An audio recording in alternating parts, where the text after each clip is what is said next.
আসসালামু আলাইকুম বন্ধুরা, আমরা আজকে আপনাদেরকে আমাদের কৃষির আরেকটি বড় বিষয় সবজি, এই সবজির সবচেয়ে উল্লেখযোগ্য একটা বিষয় করলা। আসলে আমরা আজকে আপনাদেরকে করলা দেখানোর জন্য নিয়ে আসছি।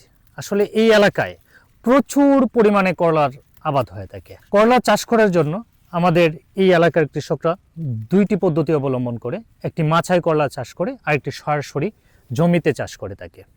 আমরা সেরকমই আমাদের এক কৃষক ভাই যার কাছে আসছি আজকে এই করলা চাষের অভিজ্ঞতা এবং এটার যে কি ধরনের লাভ সে বিষয়গুলি নিয়ে কথা বলার জন্য আমি এখন কথা বলছি আমাদের করলা চাষি শহীদুল ভাই। আপনি তো করলা চাষ করছেন না? এটা আপনি এখানে মাচায় চাষ করছেন। কতটুকু জায়গাতে আপনার এখানে করলা চাষ করছেন আপনি? 10 কাঠা। 10 কাঠা, তার মানে 1 একর।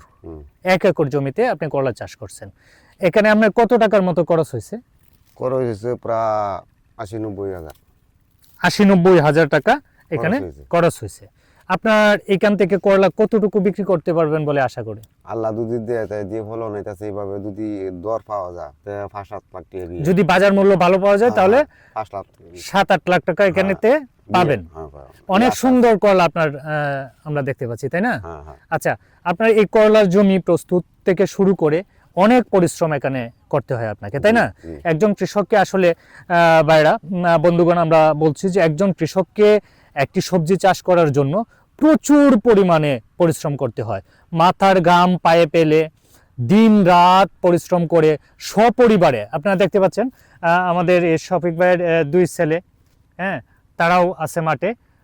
আমি দেখতে পাচ্ছি শহীদুল ভাইয়ের সুলেমান, আর তোমার নাম সালমান। হ্যাঁ, ওনার ওয়াইফও আছেন, হ্যাঁ, যিনি এই জমিতে কাজ করেন। যাই হোক, আচ্ছা, আমি দেখতে পাচ্ছি যে আপনি কীটনাশক, আপনার স্প্রের একটা মেশিন আপনার কাঁধে, এটা দিয়ে আপনি দেখতে পাচ্ছি যে কীটনাশক স্প্রে করতেছিলেন, তাই না? আচ্ছা, কীটনাশক কিভাবে প্রয়োগ করেন আপনি এখানে? এটা মনে করুন যে কীটনাশক কতদিন পর পর? একদিন পর পর দেওয়ান লাগে, মানে উপরে স্প্রে করে যে দেই, এটা একদিন পর পর দেওয়া। একদিন পর পর? আজকে মনে করুন যে প্রতিদিনই প্রায় দেওয়া হয়, মানে আজকে এটা দিলা কালকে এটা। কেন দেন প্রতিদিন? কেন দেন? আপনার জমিতে তো আমরা এখন দেখতেছি কোনো ধরনের পোকা নাই, আছে কি? না, পোকা মনে করুন যে এই যে করাগুলো দেখতেছো, জি জি, এডি মনে করুন লাল একটা পোকা আছে, হারে চিদি করে দিব। ছিদ্র করে? হ্যাঁ, ছিদ্র করে একদিন না দিলে ছিদ্র করবে। হ্যাঁ বন্ধুরা, আমরা আসলে ওনার একটা অভিজ্ঞতা শুনলাম যে প্রতিদিন করলাতে কীটনাশক স্প্রে করতে। আচ্ছা, এই যে কীটনাশক আপনি স্প্রে করেন, এটা কার পরামর্শে করেন? এটা অফিসার। কোন অফিসার? এটা মনে করেন যে এই আছে ফাসান ভাই আছে, শফিকুল আছে। ওনারা কি? ওনারা মনে যে ওষুধের ডিলার আর কি, তারা ঔষধের ডিলার। বন্ধুরা, আরো সুন্দর কথা, আমরা যে ঔষধের ডিলার যারা, তাদের পরামর্শে ওনারা প্রতিনিয়ত বিভিন্ন ধরনের কীটনাশক, ছত্রাকনাশক এই করলার জমিতে স্প্রে করে থাকে। আসলে আপনি কি জানেন যে কীটনাশক প্রয়োগের পর এক একটা, কোনো বোতলের ক্যাপ দেখবেন লাল, কোনোটা সবুজ, কোনোটা হলুদ। আপনি কি জানেন এই হলুদ, লাল, সবুজ কেন দেওয়া হয়েছে ক্যাপগুলি? কীটনাশকের যে একটা নির্দিষ্ট মেয়াদ আছে, এটা জানেন? যে একটা কীটনাশক প্রয়োগ করার পরে 7 দিন বা 10 দিন বা 15 দিন এই জমি থেকে কোনো ফসল সংগ্রহ করা ঠিক না। এই বিষয়টা কি আপনি জানেন? আমি আপনার মাধ্যমে আমাদের সকলকে একটা অনুরোধ জানাচ্ছি যে এই কীটনাশক প্রয়োগে অবশ্যই অবশ্যই অবশ্যই আপনাকে আরো সচেতন হতে হবে। যেমন মাস্ক ব্যবহার করতে হবে, আপনার জন্য হাতে গ্লাভস ব্যবহার করবেন, যেহেতু প্রতিদিন করেন।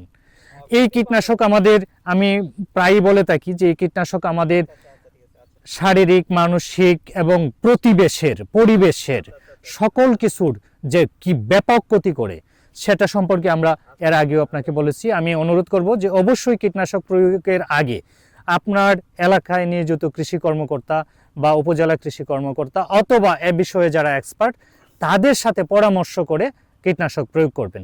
যাই হোক, আমরা দর্শক বন্ধুরা, আমরা এখন করলা যে মাটির জমিনে আসলে দেখতে পাচ্ছেন অনেক সুন্দর একটা করলা কেতুনি তৈরি করেছেন। মাছায় যে দেখতে পাচ্ছেন অত্যন্ত পরিষ্কার পরিচ্ছন্ন, কোনো পোকা নেই। কারণ কীটনাশক প্রয়োগে শুধু ওনার চেষ্টা না, এটাকে সুন্দর ফলানোর জন্য অত্যন্ত সুন্দরভাবে আগাছা মুক্ত এবং সুন্দর মাছা তৈরি করেছেন, অনেক অর্থ ব্যয় করে, অনেক কষ্ট করে। আমরা এখন উনি আরও জমি চাষ করছেন, মাঠে, সরাসরি মাঠে, যেটা মাটিতে বিছানো করলা, আমরা সেটাই এখন আমাদের এই কৃষক ভাইকে নিয়ে দেখব। চলুন আমরা আপনার ওই জমিটা দেখতে। আমরা এখন আপনাদেরকে সরাসরি মাঠে যে করলা চাষ করা হয় সেটা দেখাচ্ছি। প্রচুর করলা হয়েছে, দেখেন, প্রচুর।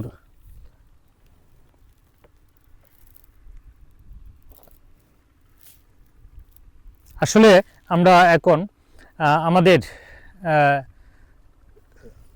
কৃষক ভাইয়ের কাছ থেকে জানবো যে আপনি মাঠে কতটুকু করেছেন জমি?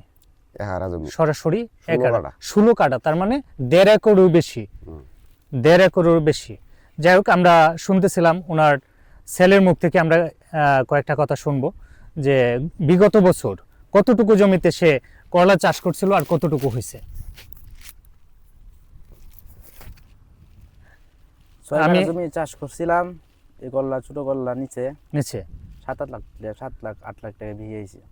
7 থেকে 8 লক্ষ টাকা। কতদিন মেয়াদি হয় এই ফসলটা? এটা বরফুল তোলা তাকে 2 মাস। 2 মাস। দর্শক বন্ধুরা, আমরা শুনতে পাচ্ছি যে 2 মাসে 6 কাঠা, অর্থাৎ 60 শতক জমি, যেখান থেকে আমাদের কৃষক ভাই প্রায় 7 থেকে 8 লক্ষ টাকার করলা বিক্রি করেছেন। যাই হোক, আমাদের এই করলা চাষ আমাদের এই দেশে উত্তরোত্তর বৃদ্ধি পাবে এবং আমাদের কৃষকরা এই কৃষির অর্থনীতিকে চাঙ্গা করতে যে দিনরাত পরিশ্রম করে যাচ্ছে সেটি আরও সফল হবে। আমরা আমাদের কৃষক ভাই করলা অলরেডি উত্তোলন করে মজুত করতেছেন, আমরা সেটা দেখব এখন। চলেন বন্ধুরা, আপনারা দেখতে পাচ্ছেন যে উনি বাজারজাত করার জন্য করলা এখানে মজুত করছেন। সকাল থেকে ওনার ফ্যামিলির লোকজন নিয়ে উত্তোলন করেছেন। আসলে করলা কত টাকা করে বিক্রি করতে পারেন আপনারা? আজকের বাজার খারাপ বুঝাইতেছে, তবে আজকে বাজার হইল মনে করি যে 700-800 এরকম। 700-800 টাকা কি মন? মন প্রতি মন। মন। আসলে আমাদের কৃষক পর্যায়ে যখন একটা ফসল ফলানো হয় তাহলে সেখানে তারা যে মূল্যটা কত কম পায়। আপনারা দেখতে পাচ্ছেন যে এই করলা এখানে সর্বোচ্চ 20 টাকা কেজি বা 25 টাকা কেজি, আর সেই করলা আমরা যখন আমাদের যারা শহরে বসে কিনি সেখানে 80 টাকা, 90 টাকা, 100 টাকা, হ্যাঁ, এই করলা আমরা কিনি। আসলে দেখতে পাচ্ছেন এই মাঠটা সবটুকু মাঠ শুধু করলা। দেখতে পাচ্ছেন যে এ এলাকায় অনেক শত শত কৃষক করলা চাষ করে থাকে। আসলে এই করলা বিপণনের সুষ্ঠু একটা ব্যবস্থাপনা থাকলে এই এলাকার কৃষকগণ আরও লাভবান হবে এবং এই কৃষকদের আর্থিক ক্ষতির মুখ থেকে অনেক মুক্তি পাবে। যাই হোক দর্শক বন্ধুরা, পরবর্তীতে আপনাদের সাথে আরও নতুন কোনো বিষয়, নতুন কোনো প্রযুক্তি নিয়ে আমরা কথা বলবো। সে পর্যন্ত সবাই ভালো থাকবেন এবং আমাদের এই করলা চাষি ভাইদের আমরা উন্নতি এবং তাদের সফলতা কামনা করি। আমাদের এই ফসল আরও উত্তরোত্তর বৃদ্ধি পাক, আমাদের কৃষক ভাইদের সফলতা বয়ে আনুক, সেই কামনা করেই আজকে শেষ করছি। আসসালামু আলাইকুম।